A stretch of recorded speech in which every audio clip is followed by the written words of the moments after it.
2 ans plus tard, nous avons quitté la banlieue d'Alger et nous sommes allés nous installer à Tizi Ouzou, en Kabylie, dans un appartement que mon père avait trouvé dans une cité nouvellement construite et dans laquelle cohabitaient 2 groupes ethniques majoritaires, les Algériens français et les Algériens algériens.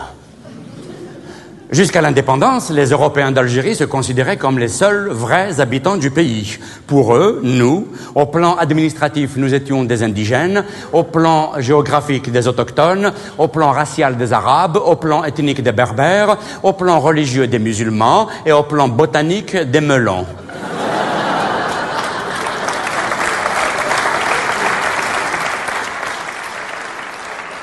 Ne voyant pas le rapport qu'on pouvait avoir avec cette cucurbitacée, je m'étais demandé un jour pourquoi les colons nous appelaient comme ça, et je suis allé consulter le dictionnaire, et un melon, j'ai trouvé plante annuelle rampante, cultivée pour ses fruits, aimant la chaleur et la lumière.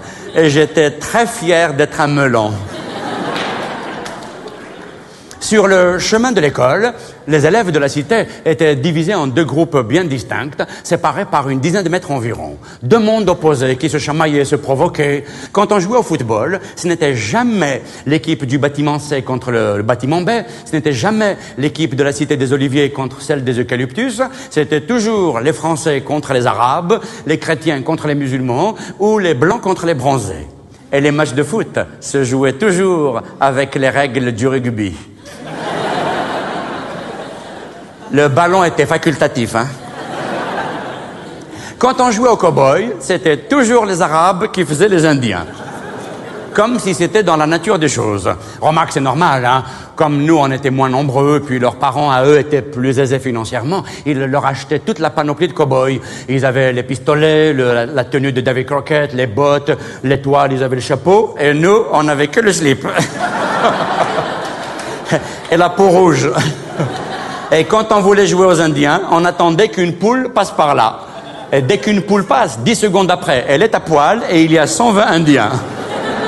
Et quand on jouait, on courait autour de la cité, les uns derrière les autres, en hurlant et en se tirant dessus, comme si chaque bâtiment était un tipi d'Indien ou un chariot de colons américains. Oh les mains, you, you, you, you, you.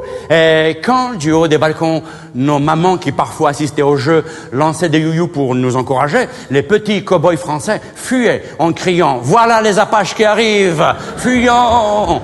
Et nous, dès qu'on voyait les camions de militaires français, « Ay al-Khawal, Harba, Tharoula !» Il y a la cavalerie qui arrive.